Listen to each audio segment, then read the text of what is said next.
Pohon beringin lebat daunnya, Cakep. buah mangga manis rasanya. Cakep. Kalau ingin hidup bahagia, mari bekerja dengan cinta dan doa. Jadi saya sudah mengajar, alhamdulillah, di 9 perguruan tinggi. Jadi saya pernah jual jilbab, jual baju, jual tikar, jual kaset, jual buku. Yang bisa mengajar jadi guru. Dan saya 25 tahun jadi guru, sekarang terjeda 10 tahun, sekarang saya ngajar lagi. Saya ingin sampaikan kepada anak muda, tidak ada orang sukses tanpa kerja keras. Siapapun kita.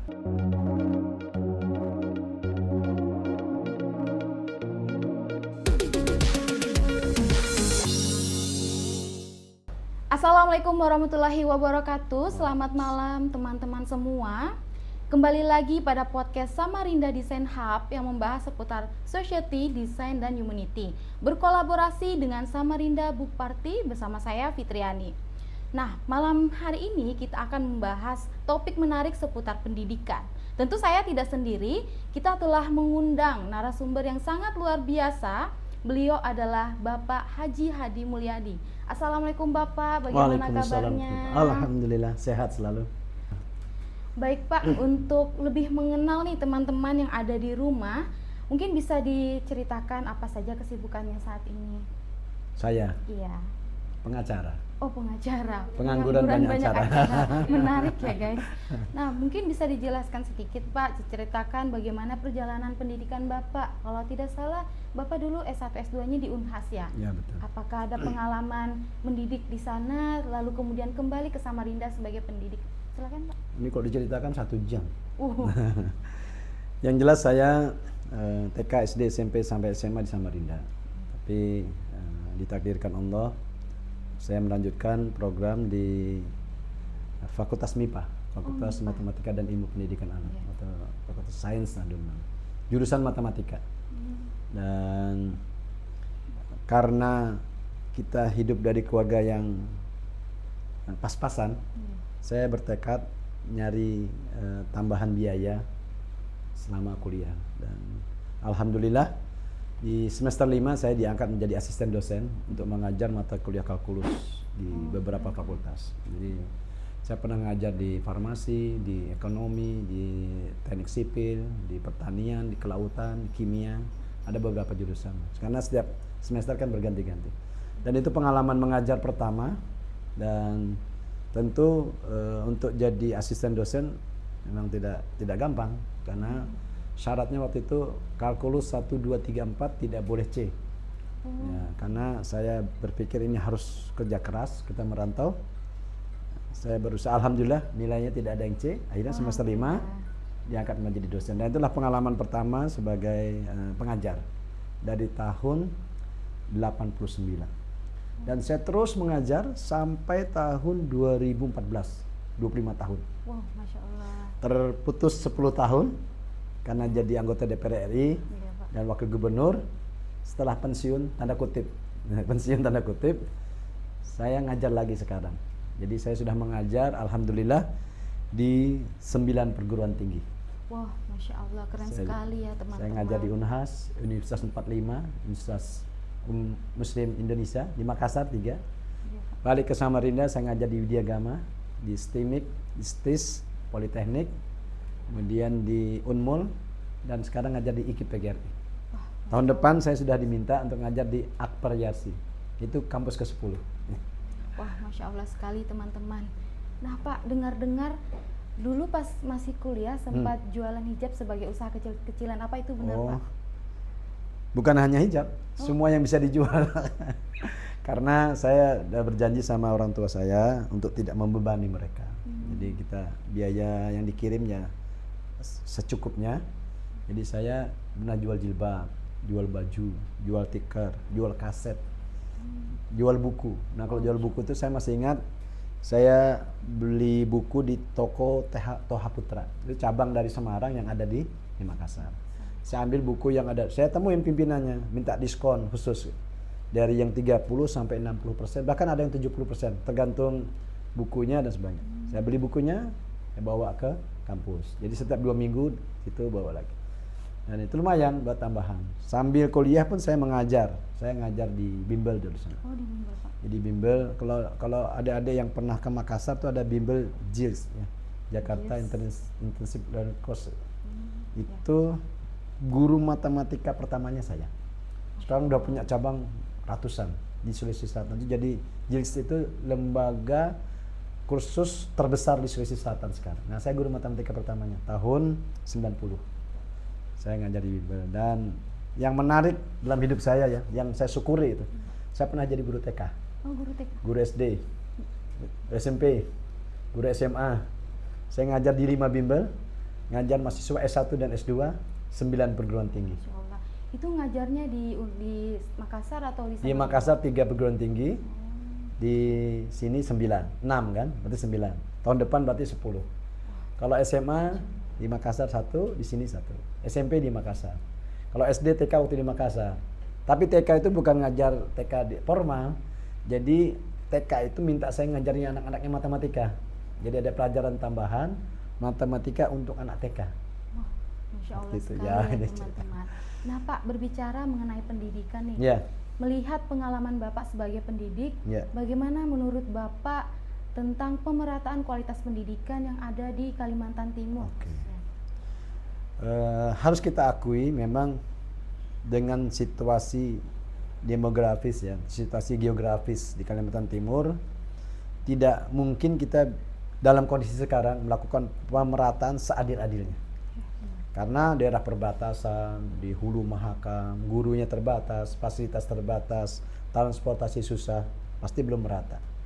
Tapi setidak-tidaknya ada usaha untuk meningkatkan pendidikan itu. Oleh karena itu, salah satu faktor penting yang harus disadari masyarakat dalam meningkatkan kualitas pendidikan itu pertama faktor guru. Makanya saya menghimbau yang bisa mengajar jadi guru lah. Itu apa ya? Profesi yang sangat luar biasa. Dan saya 25 tahun jadi guru, sekarang terjeda 10 tahun, sekarang saya ngajar lagi. Yang kedua, orang tua juga harus punya kesadaran untuk membantu lembaga, yayasan, sekolah supaya kerjasama yang baik dalam. Dan yang ketiga adalah pemerintah. Jadi guru, orang tua, dan pemerintah serta masyarakat yang secara umum harus berkolaborasi untuk meningkatkan pendidikan, terutama daerah-daerah yang terpencil. Kenapa? Karena di sana pasti gurunya terbatas. Benar-benar. Pasti fasilitas terbatas. Dan itu dari dulu sampai sekarang harus kita akui. Oleh karena itu, kerjasama yang baik ini penting kita bangun supaya anak-anak kita yang di pedalaman, di perbatasan tidak kalah bersaing dengan yang ada di perkotaan. Gitu, kira-kira. Benar sekali. Nah, Pak, menghadapi tantangan itu sekarang ada tantangan baru lagi nih seputar era digital yang semakin canggih, AI. Nah, bagaimana pandangan Bapak tentang kecerdasan buatan ini dalam hal pendidikan? Apakah kita sebenarnya sudah siap untuk mengadopsinya atau bagaimana, Pak? Siap tidak siap harus siap. Ya, jadi perkembangan teknologi industri ya, industri teknologi yang sedemikian pesat ini harus diikuti secara masif oleh anak-anak sekolah. Jadi mau tidak mau lembaga pendidikan itu harus terus mengupdate ya, mengupdate pembelajarannya secara digital supaya mereka nanti tidak akan ketinggalan dengan teman-temannya yang di lain. Karena kalau tidak pasti ketinggalan. Tapi ada yang penting, pola berpikirnya yang dibangun. Kalau ini kan hanya persoalan keahlian membuka data sebenarnya. Karena dalam belajar itu tidak cukup kita sekedar ini kan alat untuk memudahkan. Tapi cara berpikir terus dibangun. Cara berpikir yang deduktif, cara berpikir yang induktif, cara berpikir yang konstruktif itu dibangun dengan perjalanan hidup. Nah, itu yang diajarkan di kampus. Makanya kita tidak bisa belajar hanya lewat media online. Harus tetap bertemu. Kenapa? Karena ada transformasi, inspirasi, terus keteladanan, cara menghadapi benturan, kesabaran dan sebagainya yang tidak dibangun lewat media sosial.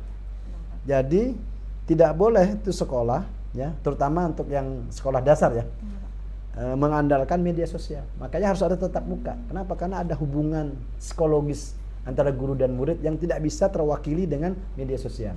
Beda kalau sudah S1, S2, S3, Iya. itu kan bisa di mix ya. Tapi kalau TK, SD, makanya kalau TK tidak mungkin pakai media sosial. Kenapa tidak mungkin? Karena dia harus dibimbing perasaannya, pikirannya. Tapi yang lebih penting ketika dia sampai SMA itu cara berpikir. Cara berpikir, sikap itu tidak bisa dibentuk. Makanya kalau saya ngajar, saya katakan ini mata pelajaran yang saya ajarkan, kamu bisa belajar sendiri. Tapi ruh, semangat belajar itu yang tidak bisa dibangun. Nah, ini yang harus dibangun. Jadi kalau belajar sama saya, ya banyak ceramahnya. Ya, walaupun belajar matematika, ya kira-kira seperti itu. Apalagi sekarang anak muda itu apa-apa ChatGPT, Ya. apa-apa mungkin Google Ya. Gemini, Ya. tanpa harus merepotkan dirinya sendiri. Dia Ya. selalu memanfaatkan, tapi di sisi lain Ya. otaknya tidak terlalu Ya. terasa seperti itu. Jadi pemanfaatan teknologi itu kalau tidak dilatih dengan melatih otak kiri dan otak kanan kita, itu akan melalaikan kita dan menumpulkan kecerdasan benar kita. sekali. Ini perlu disadari. Jadi kalau kita semua serba, contoh gini, kamu kali-kali ya, Iya. karena ada kalkulator di HP, pakai kalkulator. Iya. Itu memudahkan untuk sementara, tapi tidak melatih otak kita. Benar sekali. Makanya otak kiri dan otak kanan ini harus diaktifasi. Makanya kata Imam Syafi'i, salah satu ulama besar dalam Islam, dia mengatakan, belajarlah ilmu hitung agar kuat nalarmu, dan belajarlah sastra agar halus budimu. Belajar ilmu hitung itu kan memang harus dibelajari. Benar. Bukan, kalau komputer ini kan alat bantu. Makanya saya katakan beda alat bantu dengan cara berpikir. Jadi mempelajari itu menguatkan nalar. Jadi kalau orang kuat nalarnya itu dia bisa berpikir mendalam. Itu bedanya. Jadi ada orang nanti, dan berpikir mendalam itu nanti kaitannya juga dengan sikap. Sikap dalam hidup. Jadi sikap dalam hidup untuk mendalami masalah. Ini nanti ada orang yang ada masalah, dia tidak mau mendalami masalah. Kenapa? Karena otaknya tidak terbiasa berpikir mendalam. Dia tidak terbiasa deep thinking, itu yang penting. Nah, deep thinking itu harus dibangun. Harus dibangun dengan proses gitu, proses. Harus ada ketemu. Nah, itu belajar ilmu nafs. Jadi bisa dibantu dengan kalkulator. Betul, tapi tidak bisa melatih. Nah, melatih itu penting. Makanya anak saya kadang ambil mobil, saya tanya di sekian kali sekian berapa dia harus itu untuk merangsang otak kirinya, kira-kira seperti itu. Ya gitu ya teman-teman. Jadi kita bisa gunakan AI, tapi gunakanlah dengan memanfaatkannya sebaik mungkin. Ya. Kita juga harus berpikir secara logis dengan pemahaman kita sendiri. Jangan selalu apa-apa kita searching langsung yang mau terima beres gitu. Nah gini Pak, sebagai seorang pendidik, kemudian tokoh agama, dan juga sebagai orang tua, seberapa besar menurut Bapak pengaruh lingkungan keluarga terhadap pendidikan seorang anak, Pak? Saya kira itu besar sekali pengaruhnya. Jadi figur orang tua khususnya ayah, ibu dalam menghidupkan suasana ilmiah dalam keluarga itu harus dibangun. Jadi anak-anak kita harus dibiasakan untuk banyak membaca, harus dibiasakan untuk banyak menganalisa, harus dibiasakan untuk banyak mengambil kesimpulan, konklusi dari setiap masalah. Nah itu memang tidak gampang. Saya punya anak 4, itu beda-beda kan. Ya, Pak. Jadi saya juga mensikapinya berbeda-beda dengan 4 ini ada kelebihannya sekaligus ada kekurangannya. Itu wajar dan itu pasti terjadi. Kita harus bisa melihatnya dengan bijak, gitu. Melihatnya dengan bijak. Apalagi kalau menghadapi masyarakat secara umum. Ketika saya mengajar satu kelas itu kan beda-beda semua. Jadi kalau kita dalam hal kebijaksanaan itu akan beri pada akibat fatal. Contoh dulu misalkan saya waktu SMA. Ada siswa saya itu datangnya telat terus dan kalau belajar ngantuk terus. Tidur kadang-kadang. Kan kalau saya langsung marahi kan dia. Saya panggil sendiri. Ternyata dia setiap malam membantu ibunya bekerja. Warung jinggo. Warung jinggo yang sampai jam 3 malam. Jadi dia setiap malam bekerja sampai jam 3 malam. Sementara besok jam 7 sudah harus masuk sekolah. Saya bilang yang penting kamu mau sekolah. Itu satu. Ada lagi yang broken home. Bapak ibunya bermasalah, dia narkoba, macam-macam.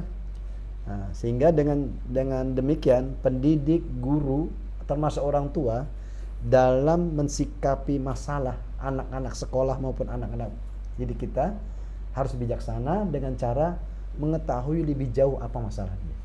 Kalau dalam bahasa Arab itu fahmun soal nisful jawab. Mengetahui persoalan itu sebagian daripada jawaban. Jadi kalau kita tidak mengerti masalahnya, kadang-kadang solusinya tidak tepat. Nah, cara melihat masalah seperti itu yang dibangun dengan pembelajaran otak kiri tadi, yang analitis itu. Iya, Pak. Jadi belajar matematika itu jangan dipahami belajar kali-kalian tambah kurang bagi, enggak. Itu hanya start daripada mengajarkan kita berpikir analitis dan logis gitu. Nah, itu yang saya pelajari di matematika. Kira-kira seperti itu. Masya Allah, menarik sekali ya. Nah Pak, ada nggak pesan untuk generasi muda, terkhususnya Kalimantan Timur yang saat ini sedang menempuh pendidikan untuk bisa menjadi agen perubahan bagi pembangunan di daerahnya sendiri? Mungkin, Pak. Satu, jangan pernah berhenti belajar. Yang kedua, belajar dengan tulus. Yang ketiga, belajar dengan keras. Harus bekerja keras. Saya ingin sampaikan kepada anak muda, tidak ada orang sukses tanpa kerja keras. Siapapun kita, dalam kehidupan keluarga, dalam belajar, dalam kehidupan bernegara, bermasyarakat, yang sukses itu ada yang bekerja keras. Apapun urusan. Dan jangan menzolimi orang lain. Jangan mengambil hak orang lain. Jangan merugikan orang lain. Itu akan selamat. Nah, tapi kata kunci di awal tadi adalah jangan pernah berhenti belajar. Sampai kapanpun. Saya umur sudah 57, saya terus masih mau belajar. Ya, saya masih belajar terus.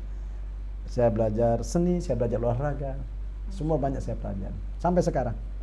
Jangan pernah berhenti belajar karena belajar itu akan meningkatkan kualitas kita, sekaligus meningkatkan derajat kita, dan itu akan dalam konteks agama ya akan menambah pahala.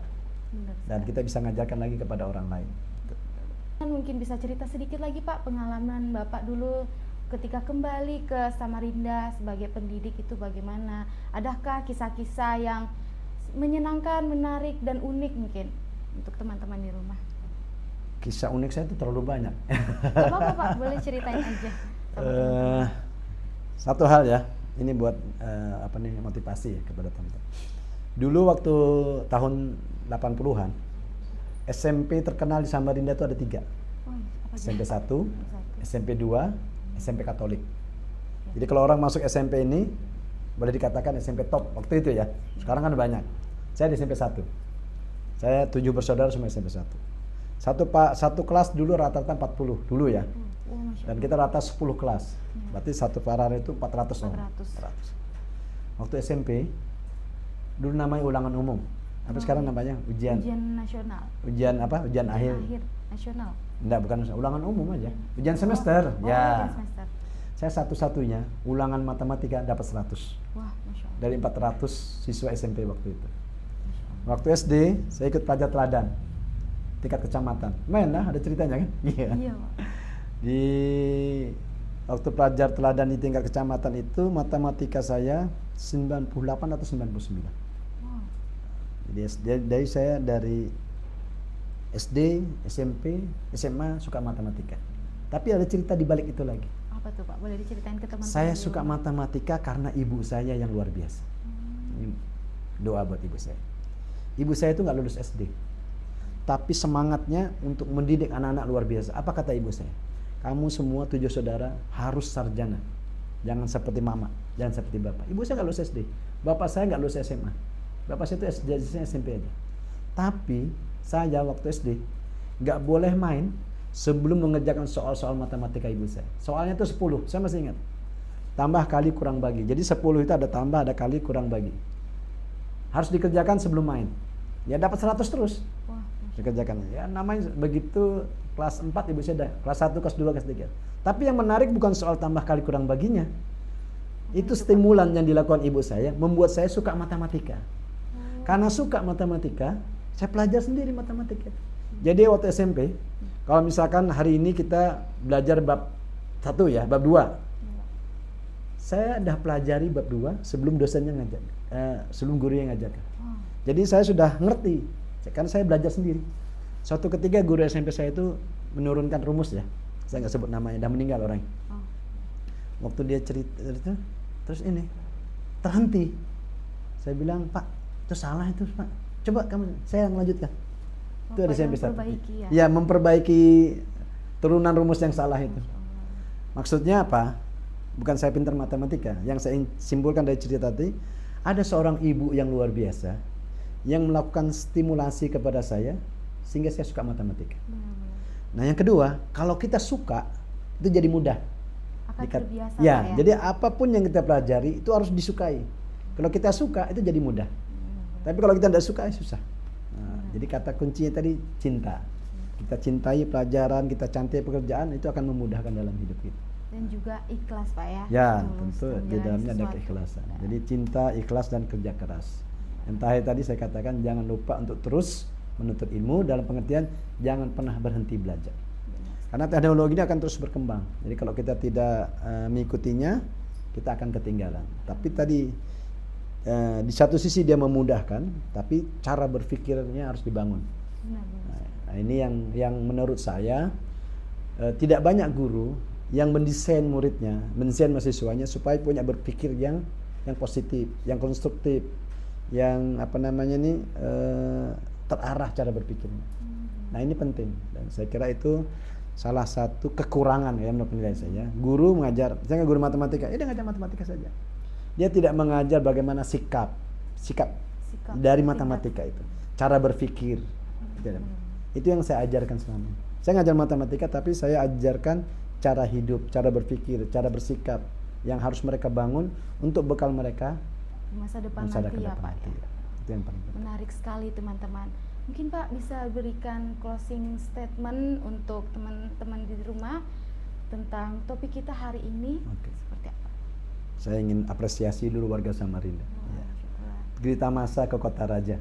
Cakep. Jangan lupa beli pepaya. Cakep. Kami bangga dengan warga Samarinda.